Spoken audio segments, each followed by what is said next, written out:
Welcome to another edition of Swim Easy Speed. Today we're going to look at a submission that came in from Reddit. A user sent me a video. She asked me if I could look at it. She does, she's interested in doing some big ocean swims, but the one thing she wanted to work on was getting a little bit more speed, and she didn't know where to start with it. So, if we're going through her stroke, and I'll just go normal speed now. She's got a pretty good stroke. Kick's nice, looks connected to the body. Arms look connected to the body. Everything looks connected together. The hips and shoulders are rotating well together. You can see right here, she's got a nice long profile on the water.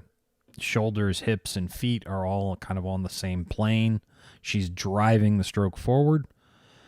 Now, when we start to kind of look a little bit closer, one of the things that we can see is, and I think it's back here. Let's see. Yeah, so you can see, her feet come apart fairly wide here, and it looks like it's after she breathes to her left. She doesn't have the same issue when she breathes to the right. It's a much smaller, basically scissor kick. And then when she goes to the left, you can see that it's a little bit wider. There's a little bit more instability in the stroke. And that's not uncommon. You're always going to have one side that you're going to favor over the other that feels more coordinated, that creates less instability. The one thing that we always want to remember is, and we can look here, so you can see part of that instability is probably coming from this big turn right here. So you can see both kind of goggles are out of the water. We always want to think of that idea of one goggle in the water, one goggle out. And this is all just to promote that stability. We're already in this very dynamic, unstable environment. And so what we're trying to do is create as much stability as we can so we don't overwhelm our core. Or we've got to do little scissor kicks, or we've got to do some other things that are going to help create more stability. And it doesn't matter the sport that you're playing. You can be in baseball, basketball, soccer, running, cycling, golf.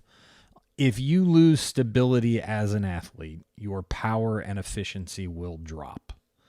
And the same rules apply to swimming. So you lose stability in the water, your power and efficiency is going to drop.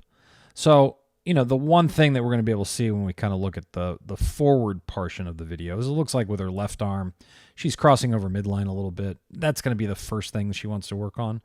But it looks like, it's not impacting her stroke a ton, the crossover, because you don't see the typical telltale signs in the hips of, kind of a side-to-side motion. There's a little bit, but when you see the left here, you'll see...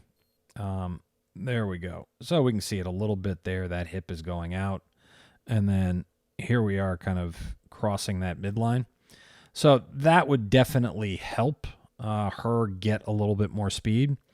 The one thing that we can see is, we get it back to normal speed, is, I took her tempo, and the tempo is about anywhere from about 2.1 to 2.2.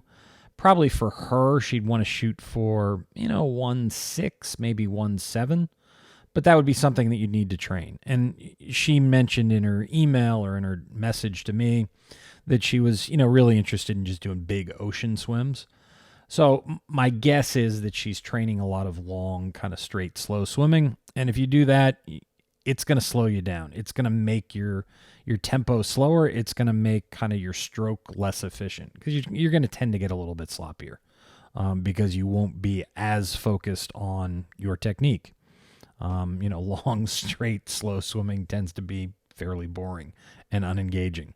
And we want to try to make this as engaging as possible so that we are as focused as we can be on going as fast as we can, and then also as focused on our technique as we can.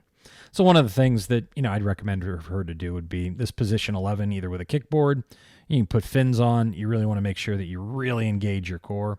Or you can do it with just, a PVC pipe. That's kind of my preferred method with a PVC pipe. But then you got to go out and buy a pipe, get some end caps.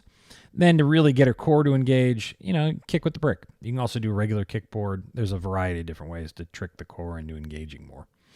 But as always, thank you for tuning in. Please like, share, comment, subscribe, and I hope to see you in the pool soon.